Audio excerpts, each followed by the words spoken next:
First of all, before the Dharma talk, first of all, thank you very much for all of the help that you give for this community and to this monastery and to this teacher, and also your participation here as Sangha. Rare to find a spiritual community. And please continue to help us if you can. This evening's Dharma talk is confusion is not confused. Confusion is not confused, but we treat it that way and we try to do something about it.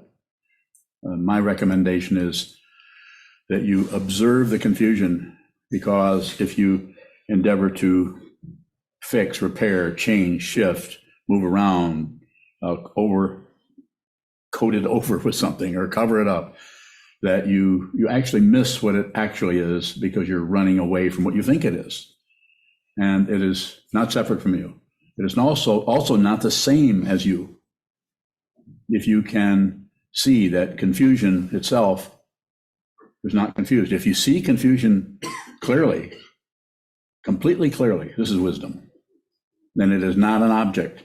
It won't show up as a result or a conclusion or an idea or anything extra. It will show up just the way it is, confused.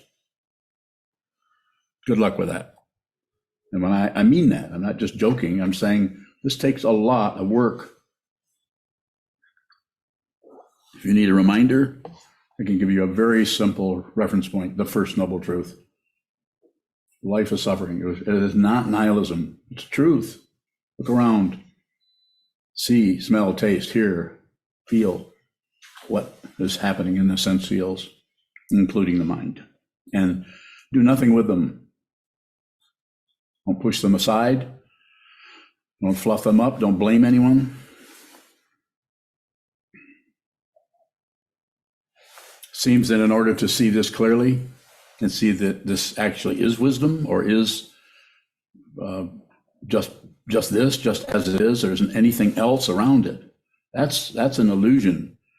What it is not an illusion, and it is not a thing. It has no status as something.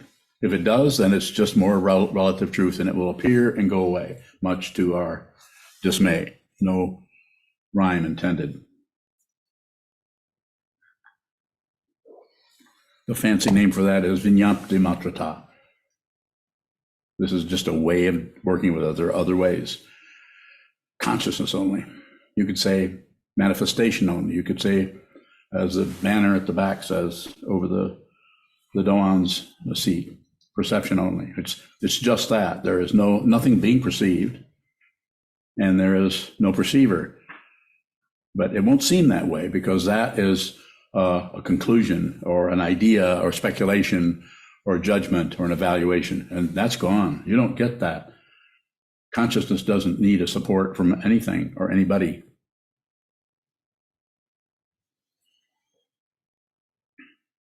Just look at it. Don't blame. But if you do blame, don't come in and try to change the shape of that into being a person who doesn't blame. That's also confusion that has not been observed closely and directly. It's difficult to do this. It can be heartbreaking. It can be threatening. It can create anxiety.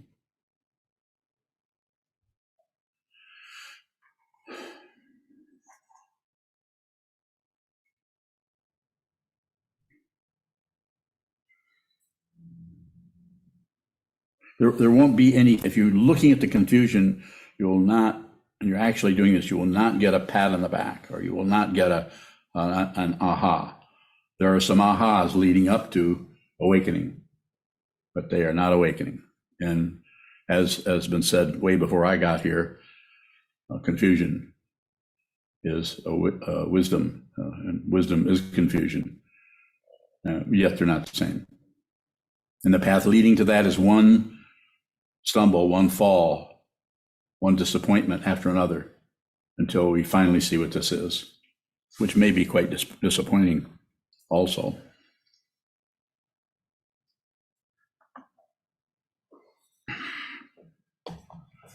This talk is meant to encourage you to look at whatever is arising in your mind stream, tomorrow afternoon or 3 weeks from now on the cushion in the middle of a block sit or in the middle of just your hourly meditation, whatever it may be, to just observe that. Keep it very simple, keep it very radical. Radical meaning not outlandish, but at the root.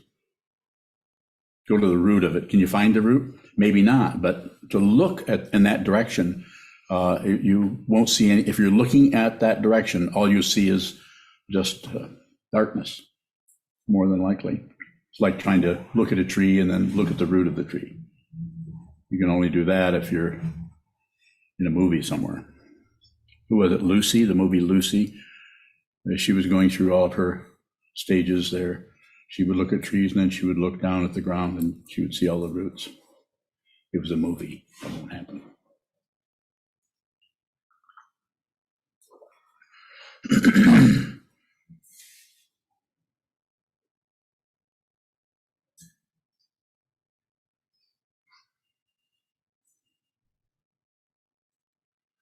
It seems to be necessary to return to this, return to it rather than maintain. Maintaining tends to provide, not always, not with everyone, but tends to provide fuel for the self-centered part of the consciousness to continue to coil up into a ball of me and them guys, or me and that stuff.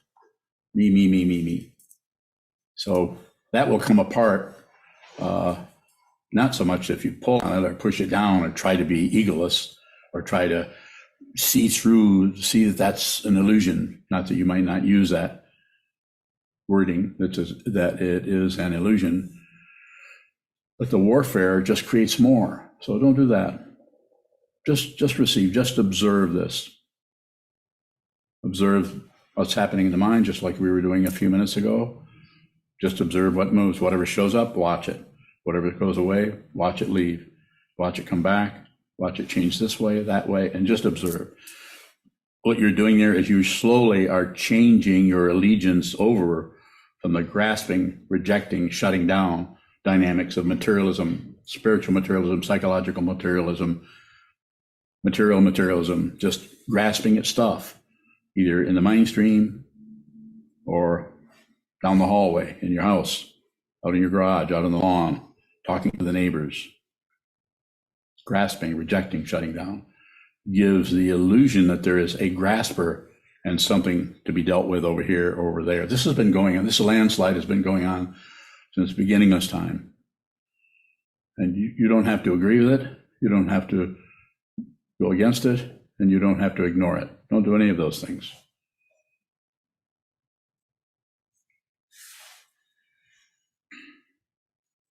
And there's no guarantee. You could do this, spend the rest of your life sitting and looking at the wall. You could have a teacher, you could have a teaching, you could have a community, and still there's no guarantee. There is no guarantee you will realize your true nature. I like to say it this way. It's not like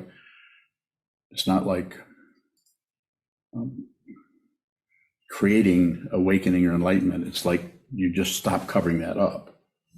It's always been the case. This is the case right now. You're awake right now.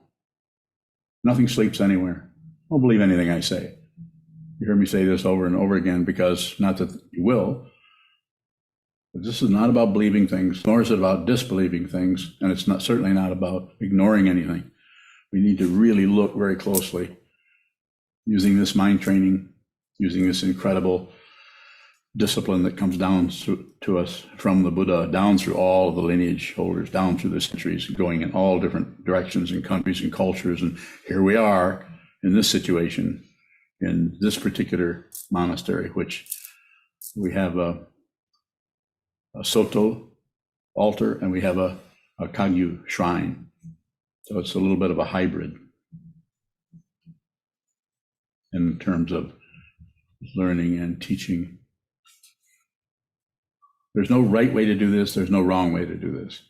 Don't even go there. It's just, unless you want to be a scholar, maybe you do.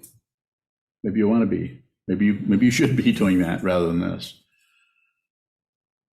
So there's no way to actually fix this. That doesn't mean that you may not need to talk to a therapist, or talk to a psychiatrist, or go do something totally different. I am not kidding you. You know what you need to do.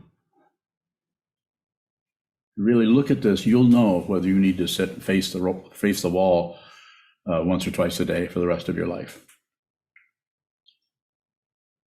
There are no promises, no guarantees. It's not cause and effect.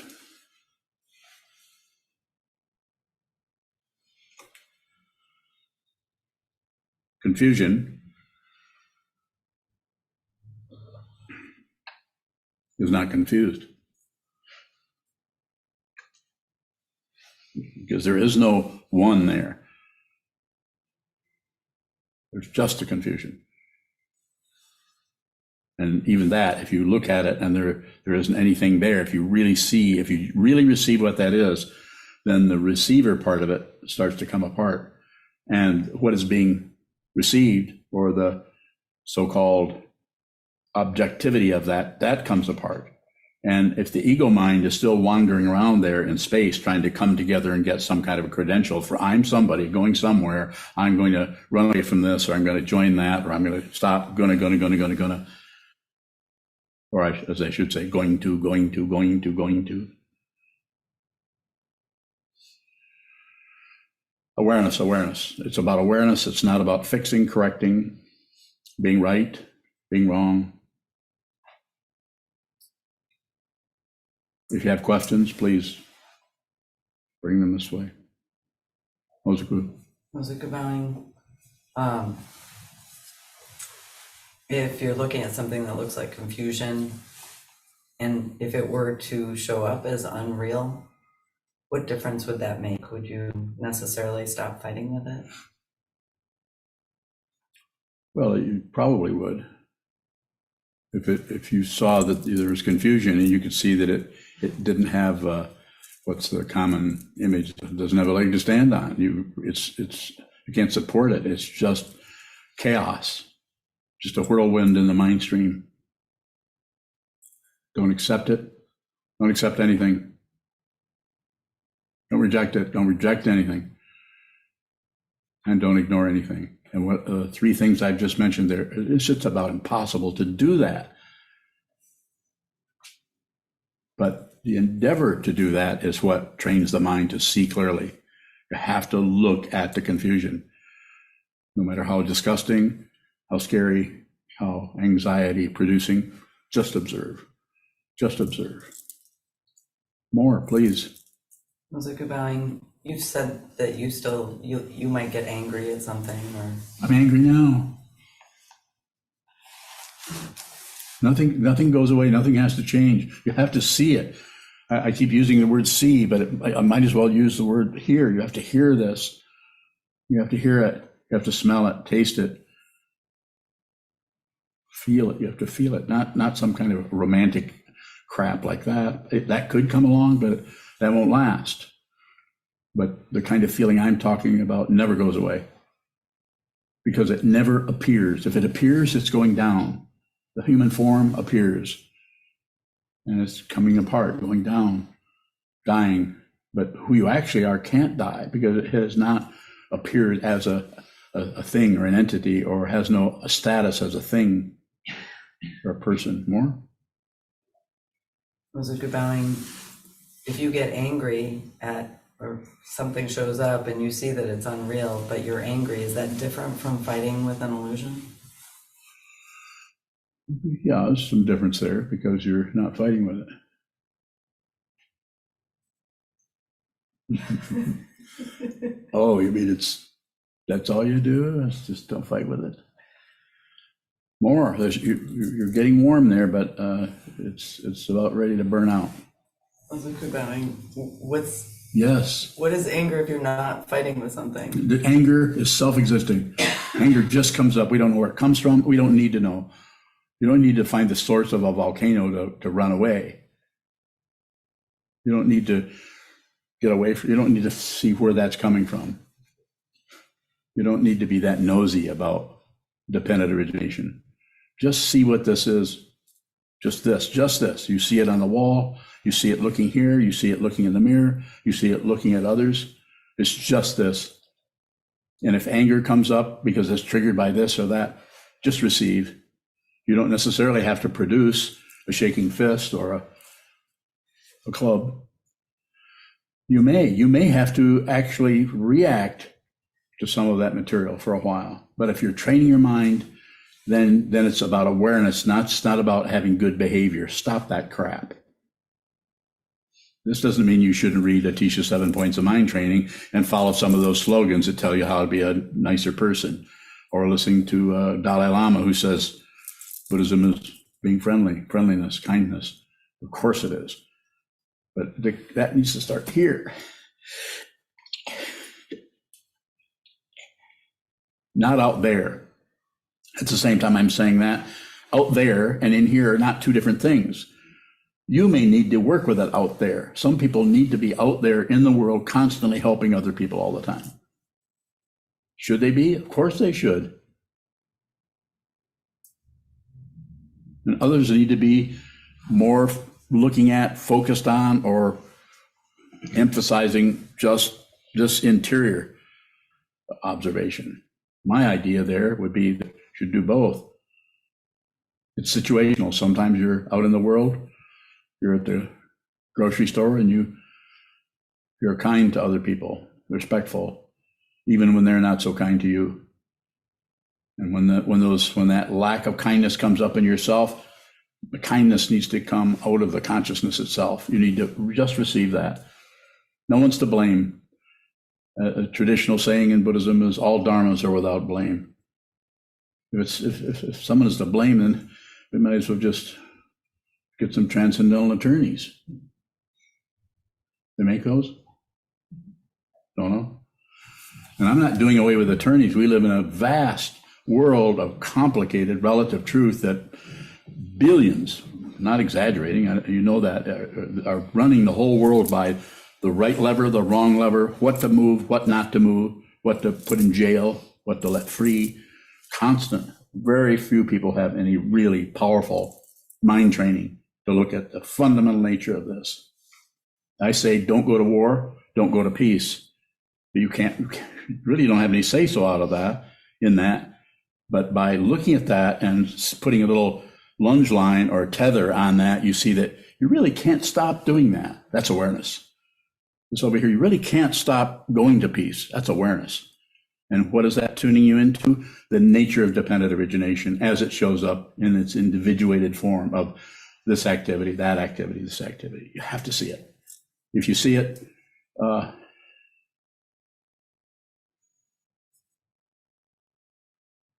you're done for as a person.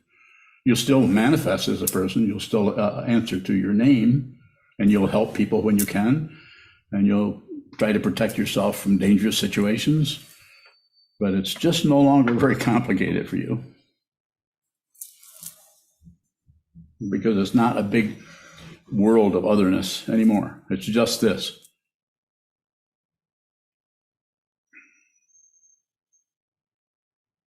Further questions? Any questions on Zoom?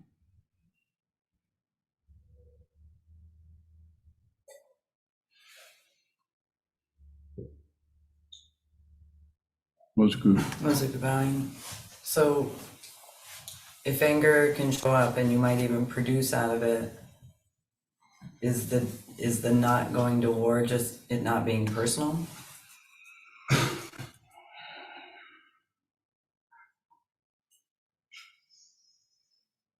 Paraphrase that.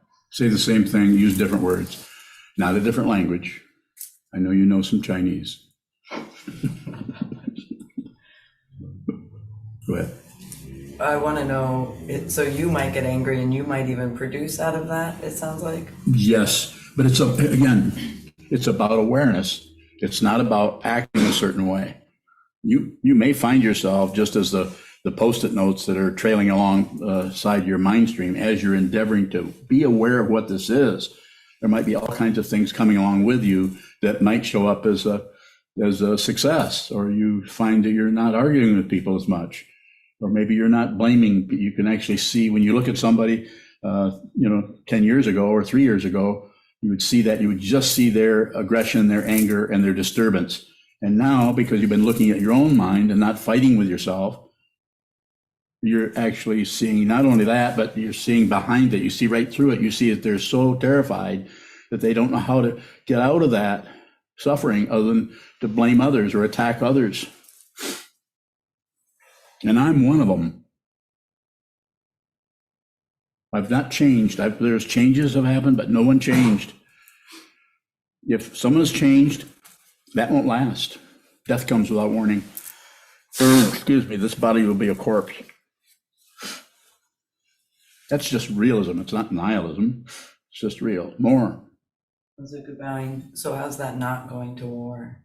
How's what not going to war? If you get angry and produce out of it. It is going to war.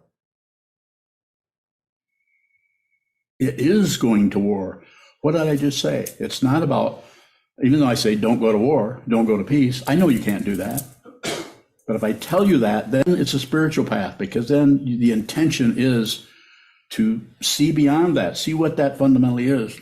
And then you get close to the heart of the matter of dependent origination. You start to see pratitya samutpada as it is, the very structure of it, because you're no longer looking at your ideas about something that is there. You're looking at what it is. The actual pushing that's coming here and the pushing that's coming there. And you see the fear in people's eyes that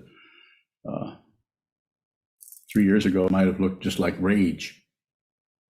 If we project onto everything, we don't see anything clearly. We have to see it. It's heartbreaking.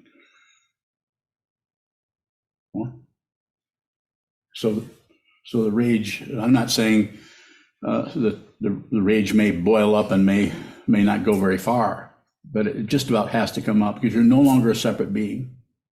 If you think you are, then, well, good luck. And when I mean that, it's somewhat sarcastic, but it's also, if you continue to function as someone who's getting somewhere, or someone who's losing, someone who's gaining, someone who is more enlightened than everyone else, or someone who's never going to get enlightened, take any position on anything, then you're just sticking yourself to this world of life and death, up and down, back and forth. Peter, it was nice to see you. Peter just bowed out. Junchu. Junchu bowing. If our mind is yammering at us about our to-do list and saying we have all these other things to do instead of sitting, how can we prioritize time on the cushion? I think you just have to be stubborn about it on some level. You shouldn't have any trouble with that. Stubborn. But I really mean that. Just say, I need to do this. If you wouldn't ask that question unless you didn't have a strong wish, desire, or understanding, you really need to sit. You've been sitting here you've been here 5 years, 6 years, 7 years. But I'm not good with numbers, especially when they get very high. So, but here you are. You've been sitting for a long time, and you are running into all kinds of things. The ego does not want to be seen. And when you sit for a long period of time, it starts to get too hot, too warm. We want to get away. We want to get back towards the cooler area. So the ego will tell you, well, I need to do this. I got to get this done. I need to, and probably you do. Relatively, what is happening in your mind is relatively true. But at some point, if you're on the spiritual path, you have to prioritize. You're wearing a raksu. This is a path of the bodhisattva, the vow to be with all things, save all beings, however you want to characterize it. Have to return to that. Do it every day in some way, even if it's only walking past your altar and bowing. It's something. Put something in that. Something needs to go in that direction. And just because someone else is, sitting 10 hours a day or something like that, you don't have to compare. Don't do any comparing. So there's no way to find the trajectory of this particular consciousness that has shown up in this particular human form, what the background is of that. There is no background. That is an illusion. The past is an illusion. The future is an illusion. And this moment right here is very suspect. You can do it. Just use the vow. Return to the vow. I vow to be with all things. Just repeat the 3 refuge vows. Repeat the 3 pure precepts, or repeat all 16 of them every day. And then sit too. Find some way, find some area there, some structure in your mind that your original inspiration, this is something Trungpa Rinpoche used to talk about, was return to your original inspiration to just find out who you are and what this is and live the truth. Because all the world would be glad to charge you a fee and promise you a bunch of things and call it the truth. But you have to find, I won't promise you anything. I can't, I wouldn't do that. But you can do this. And should you? I don't know, looks like it. But I'm very opinionated. Find out who you are. Isn't that an amazing thing? Think of that, a lifetime where maybe you didn't write a lot of poetry, a lifetime where maybe you didn't make any paintings, a lifetime where maybe you were really bad at making brownies, which is not true, I know. She's pretty good at making brownies, yeah. Not exactly. But you see what I'm just, it's kind of a silly way of saying it, but it's like, just find out who you are. So you don't get that from me or from the teaching of the Buddha. The Buddhism is just a raft, but it's your raft. But that shore that you're headed towards is also your shore until it's not, until you step off that raft, or you find that the raft and the shore were not 2 different things. You can talk about this so many different ways using the concepts. Read the 30 verses of Vasubandhu. Find a few verses in there, memorize them if they work for you. Or even chanting that in English. No. We're still doing it in Sanskrit sometimes? No? Yes? No? Why? What is that mudra? The SokukoJi mudra. No? Okay. More? If anything shows up as an excuse not to practice, is that ego? Well, it could be.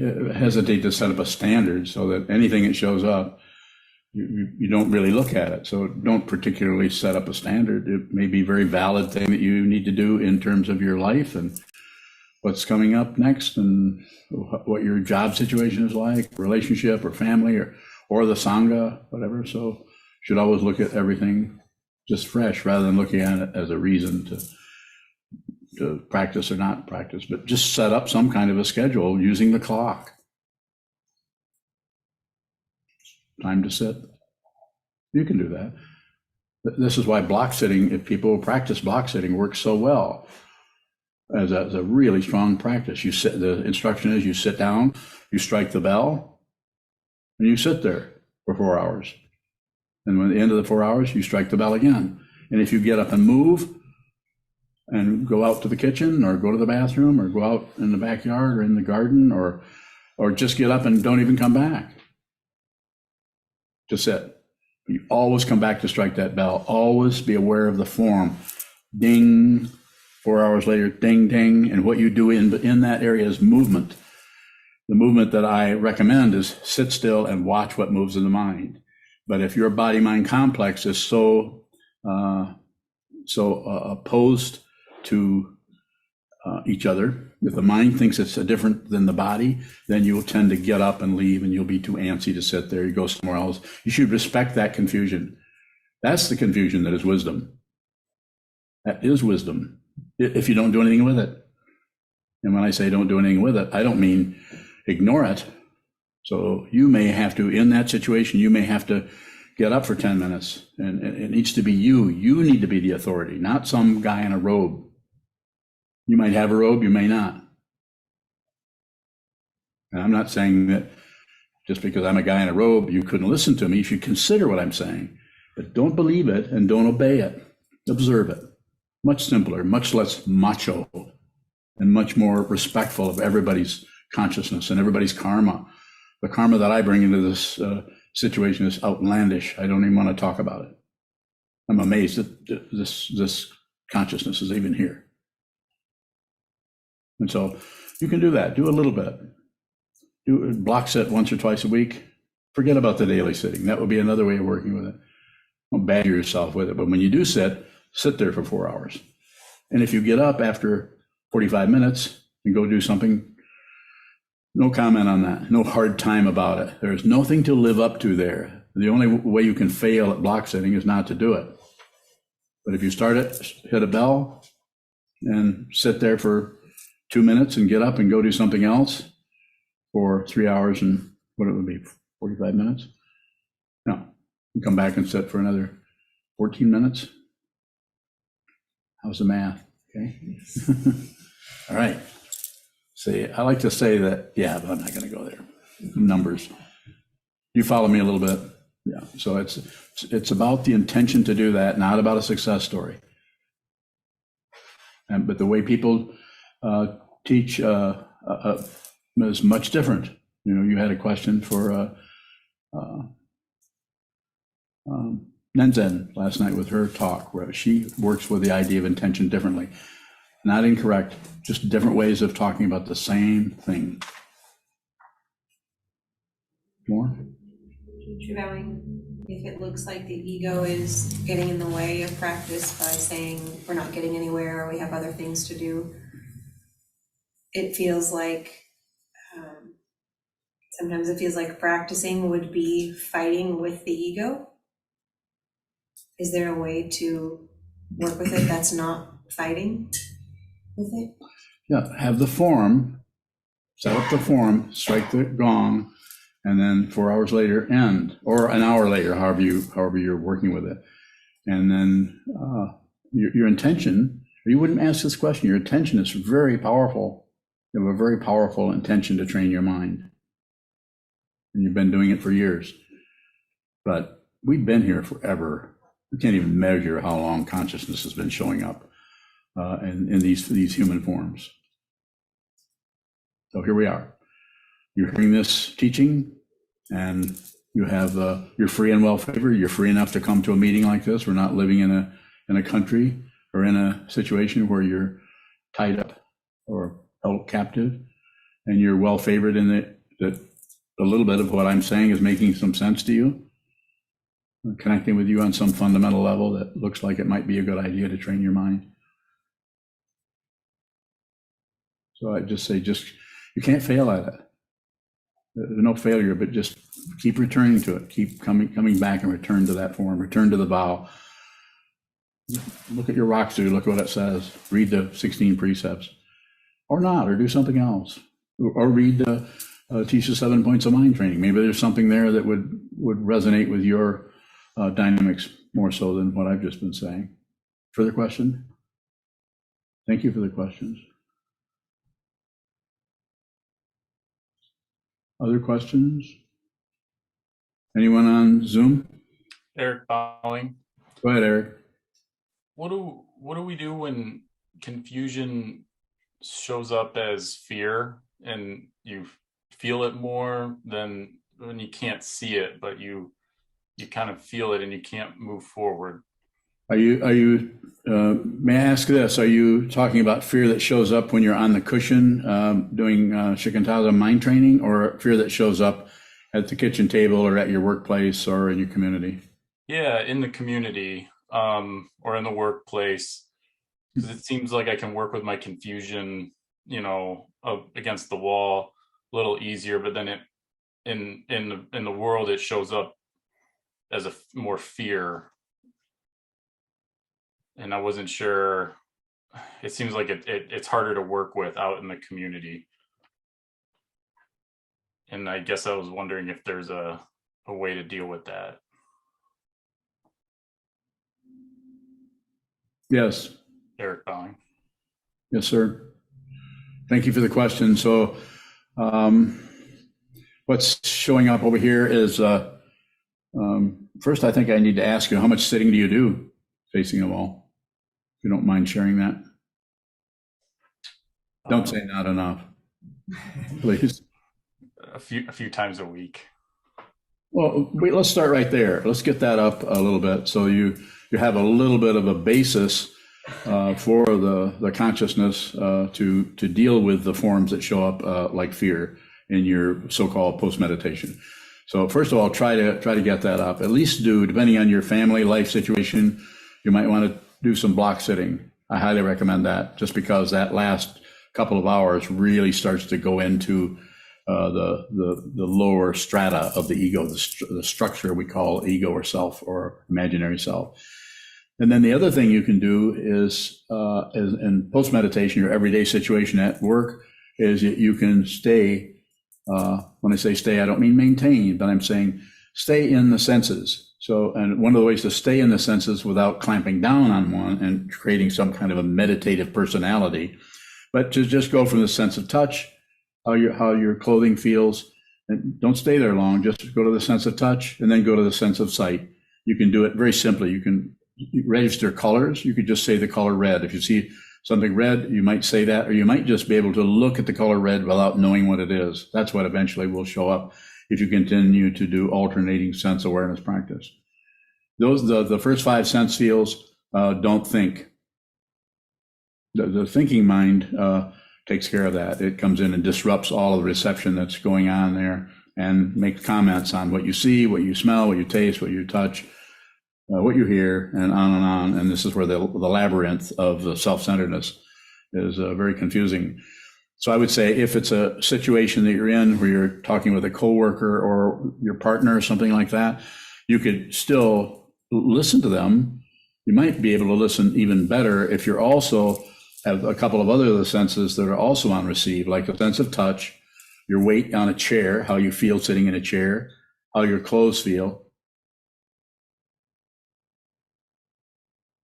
the look, the silhouette of someone's form across the table from you, across the room, the color of their garments. So maybe something like that, just very softly, it's just like breathing. You can even do it on the breath if you want to have a stronger construct. When you breathe out, it's out there. It's what you are seeing out there. And when you breathe in, it's what you feel here in your clothes. And at the same time, you're not wandering away from your thought process either. But the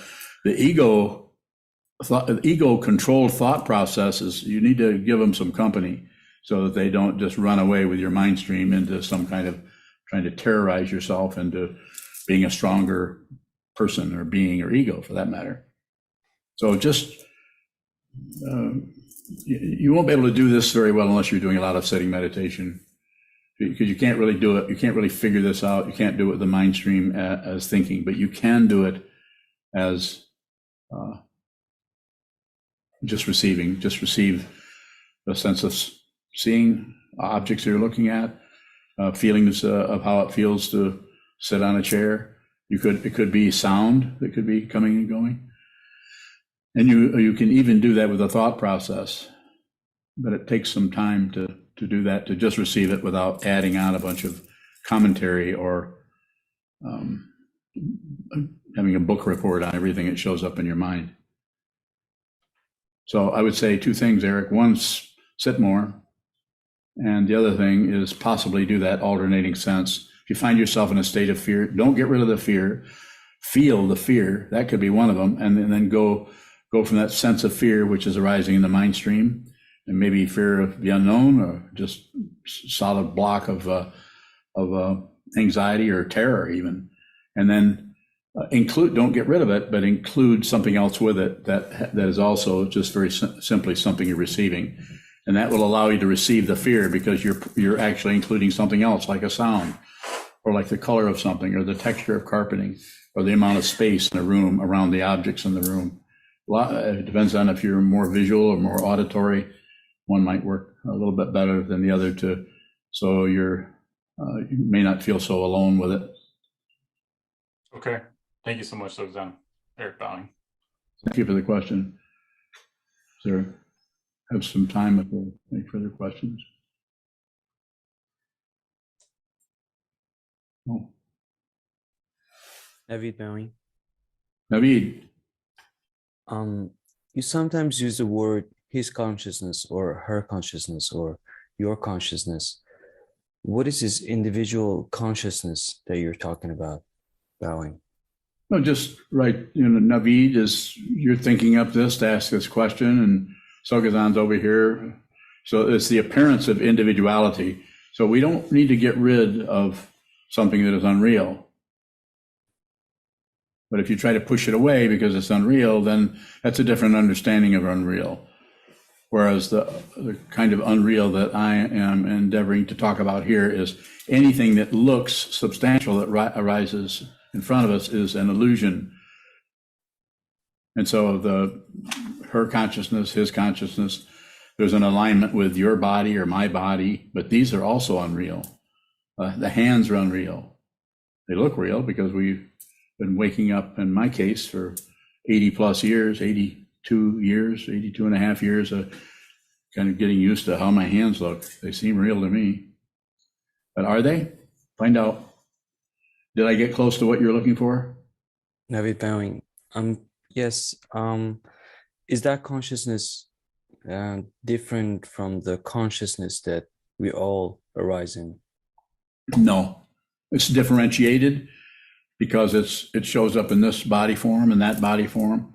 So it's differentiated to some extent, but not as much as we try to assume or try to conclude by protecting ourselves against threats that against something that is not only not real, but is not threatened. You are not threatened. Nothing is really threatened. This doesn't mean that people don't die from the abuse of others, of course. Thank you. Yes, sir. Yuza. Does confusion become clarity? It's just not separate from it. If you're going to become clear about something, clarity about confusion would be a good idea, but it could still be confusion. You just be clear about it. Clarity about clarity isn't particularly interesting, although sometimes it's taught that way. It depends on who the teacher is and what their realization, how that shows up. More? Should I endeavor to function in spite of the confusion? In spite? Yeah. I mean, otherwise you couldn't eat. You'd just be confused. Then you'd have to find an enlightenment word for you, or confusion word. The same thing. Has to be seen. It's the feeling that there's somebody who can get ahead, somebody who's been abused, somebody, and you don't have to get rid of that, because getting rid of it, it just goes into hiding because it wants to live, wants to survive. But if you see that it's unreal, then the image I've often used is like a clown on the roof. It's still around. Your ego's still hanging around, but it's up on the roof and it has a big red nose. So it's pretty hard for it to somehow show up as being able to deceive you. It might be irritating to having somebody criticize you about something and just feel that unreal self get agitated and so on, but you don't have to stop it. And it's dependently arisen, so it's really none of your business. There isn't anybody's business. You actually might be less irritated and less angry if you just stop fighting with what it is that shows up in the mind stream as something that shouldn't be there, should be stopped, or more. I think I'm looking at don't do anything unless you have to, and I have some notion that it'll be clear when I have to do something. Is that a misunderstanding? Yeah, it won't be clear, but you'll just find yourself doing it. Sorry.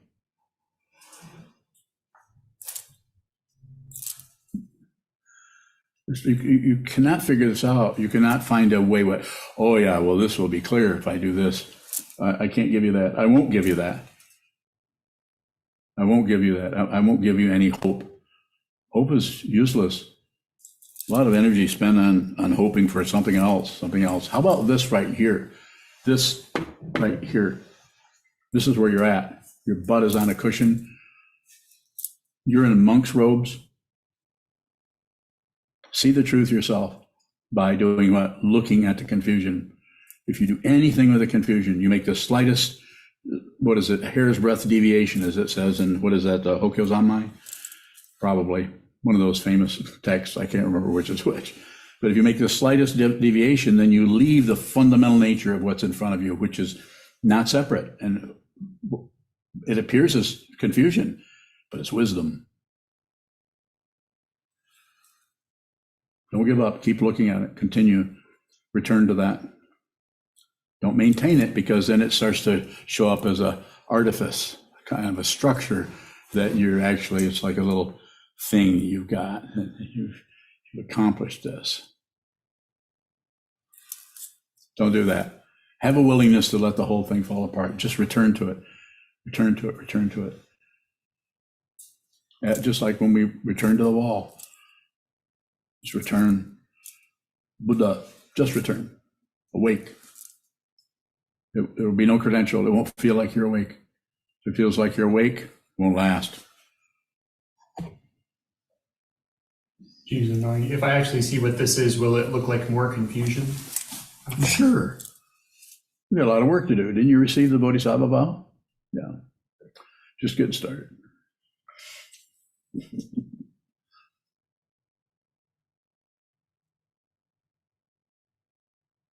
What are you smiling for? Don't know. That's a good sign. Further question?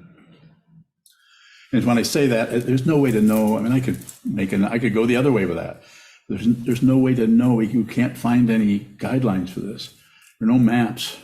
The Buddha came as close as you can come, laying something out based on what he was looking at. But if you look at it, you see that he didn't say anything other than, you're going to have to do this yourself, work out your salvation with diligence.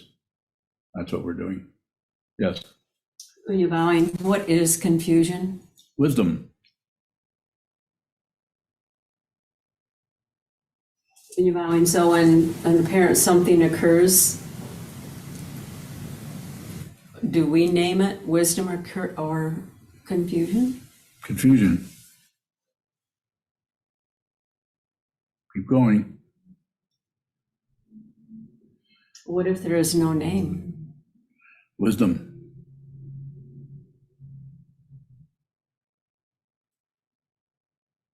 I'm not stopping, are you? More? Reflect on what you just asked me and paraphrase that. When you're bowing, you say, or you don't use the term we're all one or it's all one. No. But when I look at wisdom or confusion, it doesn't seem to be different,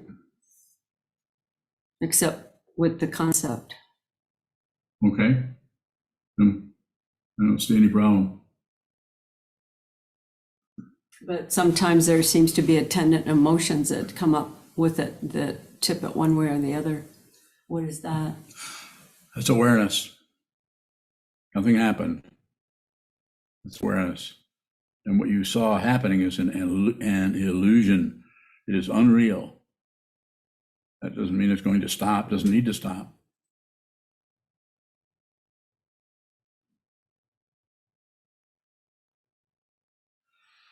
More.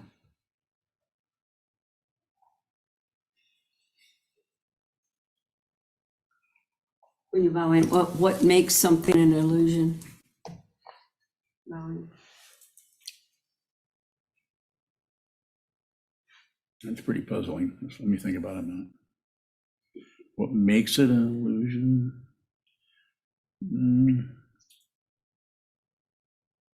A couple ways of talking about it. One way that maybe the most accessible is it doesn't last. It has no duration, maybe a little bit.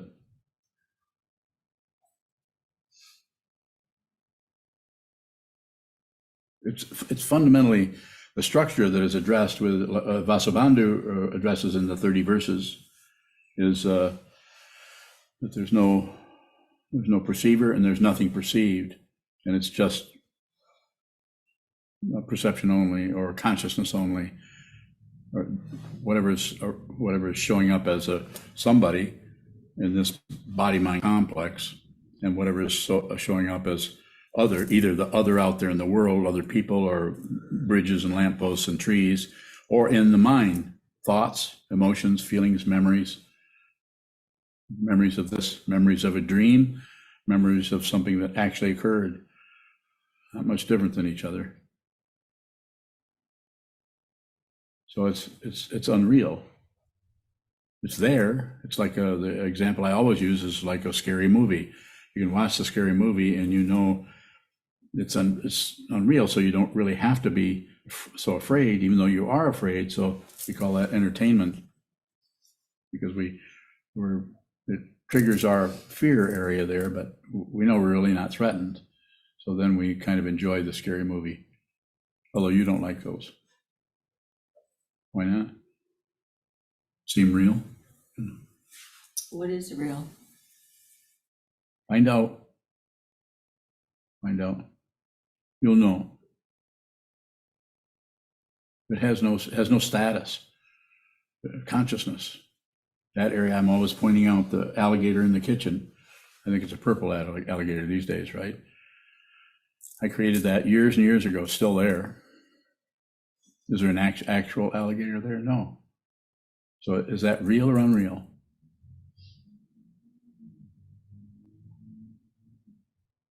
Would you say it's unreal? No. What makes it unreal? The kitchen isn't big enough for an alligator.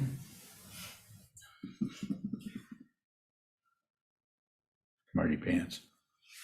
Okay, we'll go with that. Or I could go and look. You could go and look. That's about what I was going to have you do. So it's an interesting area to reflect on a little bit, how our mind stream, this mind stream is really open. You can play around with this. Writers, artists of different sorts understand something about the mind, and they play with it. And it also can be challenging, especially if there's no basic understanding of who they are and they're hanging their whole ego hat on their creation. So it can become very painful for them. You don't have to do that. You could just enjoy your life. And you could say, or I could say, anybody could say, well, how can we do that when what's happening in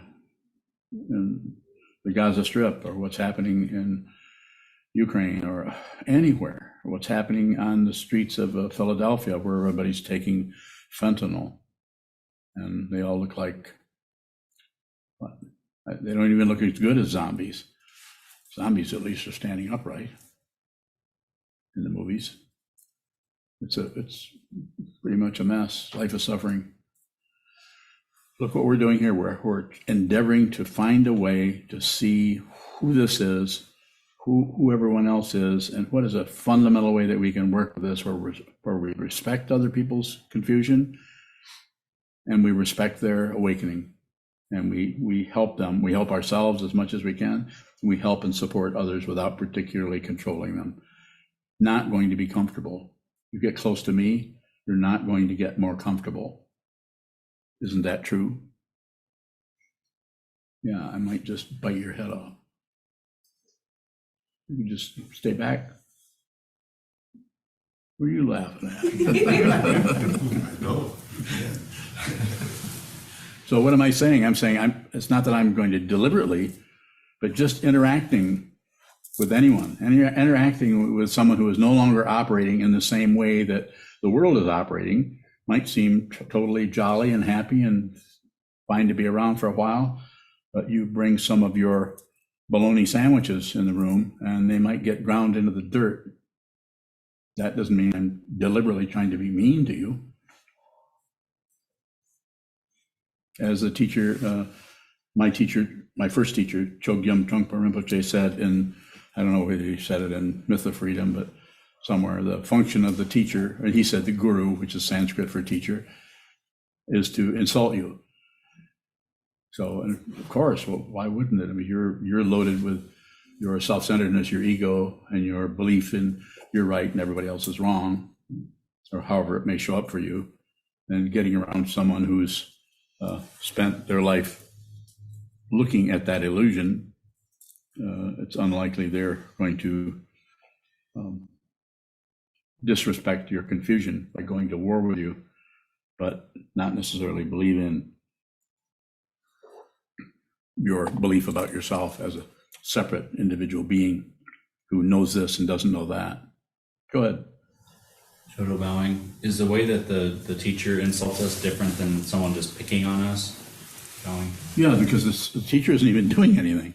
I mean, they may be growling at you or scowling at you or yelling at you or doing any number of things to you.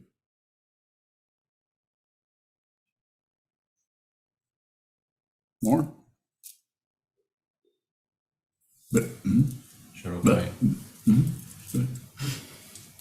but, you first. Speak up. What's different Different where? between the teacher and someone else who's insulting us? Someone else is doing that it's more of a dynamic where they're possibly mad at you or arguing with you in some way about some particular thing.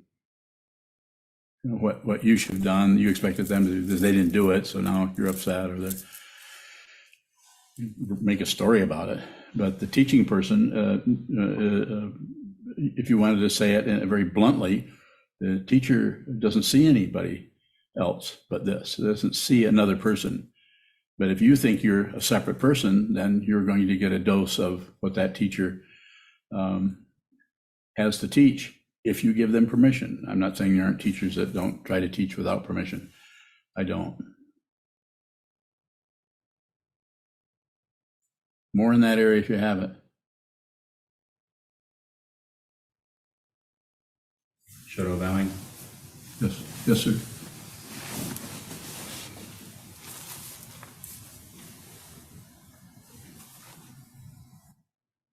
What's insulting to the self-centeredness to be around someone who's not functioning out of that anymore? Bowing. But it could show up so many different ways. Just not to be to do something that you think you should be appreciated for, and the teacher is not appreciating you in the way you thought, or you're doing the very best you can in some particular area, and the teacher is critical of you, and you don't think you have that coming because you were doing really good. You were trying to be this and this and this, and they're not treating you very well. You know exactly what I'm talking about. You've been there, but you're still here. It's difficult. It's very difficult.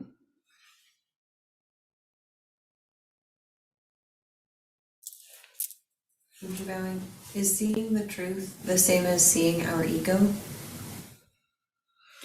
I don't know if I would say seeing the truth same as that, but I would say that's seeing that the self is unreal. That's part of it. And then it's also seeing the other, self and other. That's the duality that needs to be looked at closely. Belief in subjective stuff and the objective stuff. And this seems to be the place we have to work on it, is sit down and watch the things come and go in the mind stream without accepting, rejecting, or shutting down, so that we get a fundamental understanding of what consciousness is. And there's no person who's conscious. There's just consciousness. It belongs to no one. There's no ownership. The walls of the mind have come apart. As Kobun said when he translated the Heart Sutra, falling apart, falling apart, falling apart. Everything all at once, nothing to do. Did I get that pretty close? It's just a way of saying there aren't any reference points left. But situationally, reference points will come up. It's time to go to the bathroom. It's time to get some water. It's time to meet with Sokuzan. Simple, very simple. It's time to give a Dharma talk. Time to, you ask a question and I respond to the question. But there's not a bragging point. I'm this wonderful person who has transcended their ego. No, ego is unreal. So therefore you don't have to get rid of it. Therefore the ego is all over the place here. It's in this person. Ego is always sitting on my knee trying to get a word in edgewise. Does he get a word in edgewise? Maybe. I'm not concerned. What am I concerned with? Tell me, what am I concerned with? Do you know? What are you concerned with? Myself. Okay, I am too. So we're on the same page. But it's with your permission. I can't do anything I can't help anybody unless they give me permission. And some people want to give a little bit of permission, but if it looks like I'm getting too close to them, then they might want to back off and go another direction. Should they? Of course. You can't just choose your own the karma. You can't just decide how you're going to act and how you're going to function. It's choiceless. Exciting word, isn't it? Jishin, are you choosing your nails or do you have your... Jishin bowing is can receiving your teachings be the same as coming close to you? Bowing. If I follow what you're asking about, I would say to some extent that would be true. Different for everyone. Different if 5 people all went and wrote up 2 or 3 paragraphs on what they thought this person was like, and we'd have lots of different people there. But it would be the same with anyone, not just a person who's functioning as a Dharma teacher. Our description of other people's are usually projections.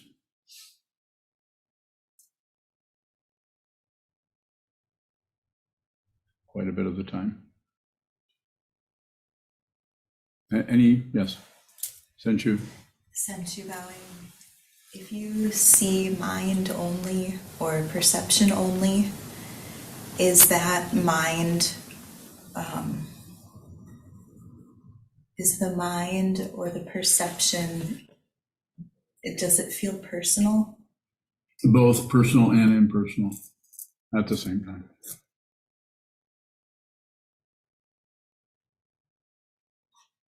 It may feel very strongly personal, and then that may fade away, and it may seem more universal.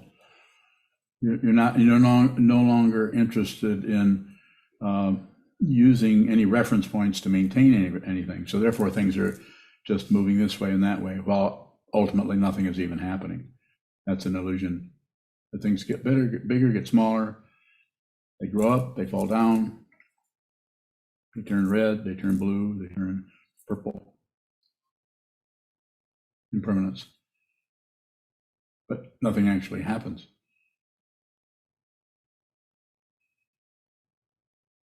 Not something to believe. It would be better to just look at how everything keeps changing. It goes this way and that way, and we feel better. I feel pretty good today. I didn't feel so good yesterday, but I feeling pretty good today. And then tomorrow, back in the dumps again. Or all that contrast gives us the illusion that we're someone going somewhere, getting this and not getting that, and succeeding at this. More about that?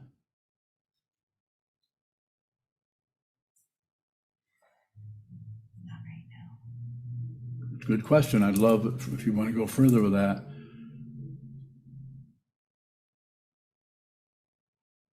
No? Senchu bowing, I don't know what the question is exactly, but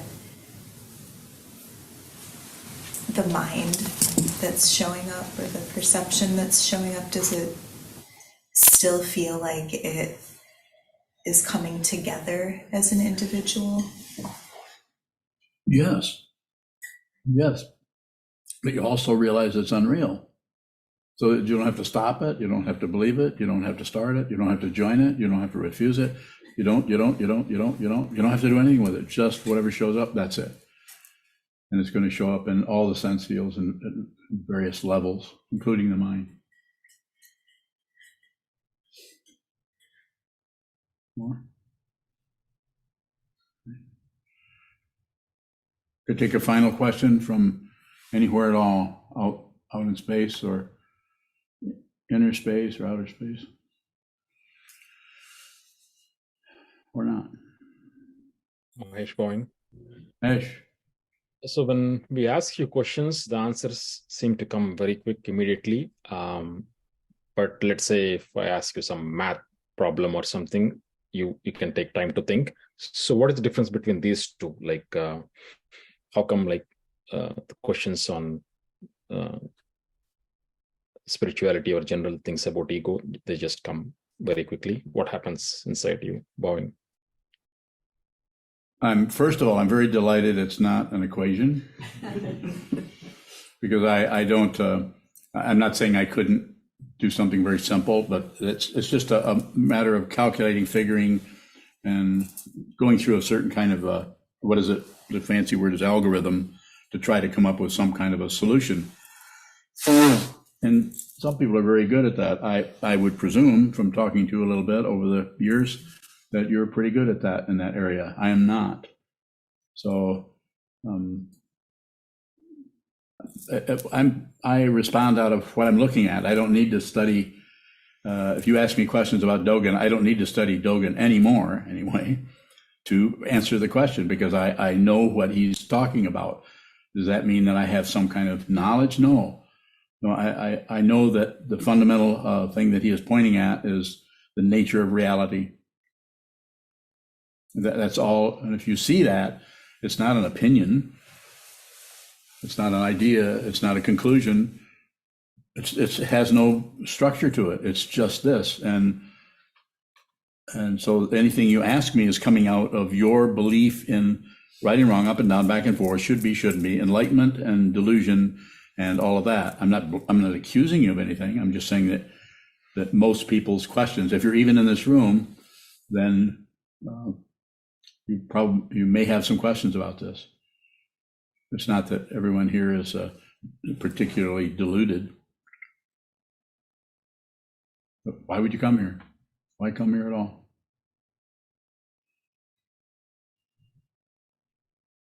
So do you have a question have a math question? I'll tell you how I'll handle it. Give me a really hard question, Mahesh. Go ahead. I dare you. Mahesh, no, it's not that I have a question. I'm just trying to understand how your mind works. Because you come out so quickly with immediate answers. So like usually people try to understand the question and then try to answer, but then it just comes so quickly. So what's going on there is what I'm curious about. Nothing's happening. It's just the question that you ask is the answer. If you saw what you were asking, you wouldn't ask it. So I'm responding because I see what it is that you think you don't know, and I tell you about it. But if you were to ask me a technical question, I would just ask Sokuzan. I mean, why wouldn't I just use my own resources here? He's a monk here, and he owes me some favors. And he also works for Google. So I just say, hey, Google. So I don't mean to make light of intelligence or calculations or not at all. I'm just saying that this kind of understanding is with consciousness.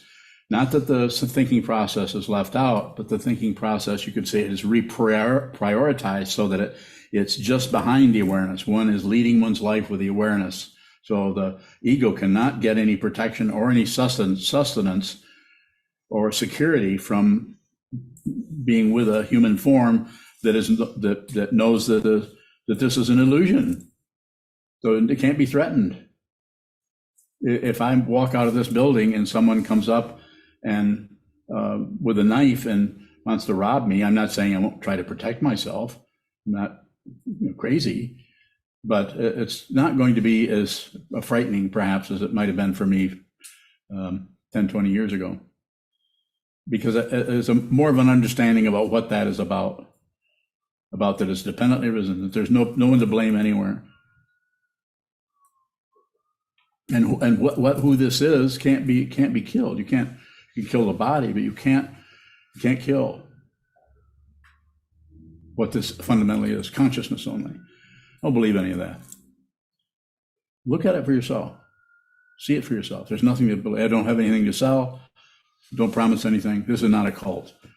You can leave here and never come back. No one will pursue you.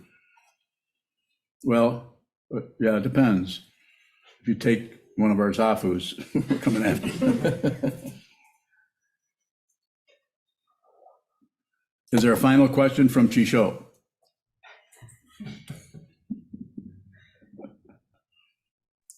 Kishwaving. Yeah, I did have two questions actually. Go ahead. One was going right back to what Mozuku was asking. And that is, you said that before practice, when we see somebody coming at us angry, we project onto them rage. Whereas with practice, we see deeper and we see them suffering. Yes. Aren't both of those projections? Yes. Projecting that it's a suffering and projecting it's a rage. What's the difference? Huh? What's the difference between the two? It's That which is a projection. okay, I'm sorry, I interrupted you. Please finish. Tishwai, no, I was just asking, in one case, before practice, I'm projecting that it is rage. After practice, I'm projecting it is suffering. What's the difference between these two projections, Bhavin? The only thing that would make it different is the space in which those things occur, which is consciousness, or consciousness only. There isn't anything but consciousness. Everything else is an illusion. But you have to see that. You just can't think your way into it. Valid question, but what I'm responding to there may not sound like a valid answer to you. If you think that it is incorrect, then come this way some more.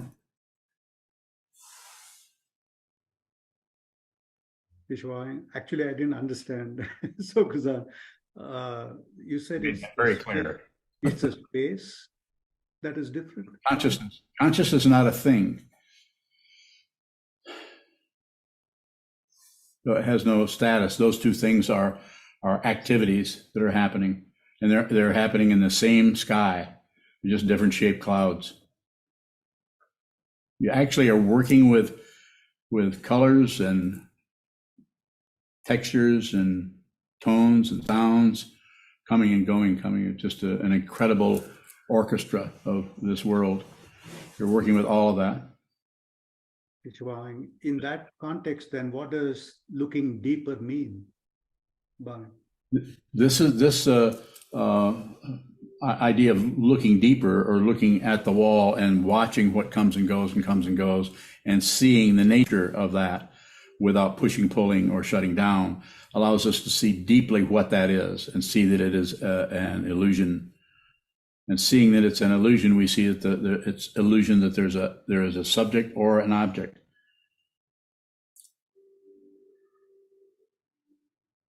Okay, or more? I'm ready if you are. No, I'm not ready with another question. I need to. Good. We could actually go further in there. There's a way to go further, but I can't do that because I need your help. I need questions. So as I understand it, you're saying it's not that whether we think it is suffering, we think, or we look deeper, or we look at it as rage, it doesn't matter. It's really the awareness of the space where it is occurring. It's awareness of what is occurring, which is also space. The thing that occurs in space and the space itself only look different, but they are not. But you have to see that, because if you don't see that, then you will live on an imputation that some things are solid and some things aren't. Some things are dreams and some things are real. The whole damn thing is a dream. It's all a dream. It's as it says in the Diamond Sutra, it's a magical show. It's a flash of lightning. It's hard to look at that and think, well, yeah, but how about my life and my laundry? Don't I have to get my laundry done? Yeah, you should do that too. That is the flash of lightning. That's where you see it. See it right in the object. It's right in that. It's not separate from it. It's not separate from someone else's eyes looking at you. Receive, receive, receive. Receive everything. Make no comment. And if you do, then receive that. Thank you so much, thank you.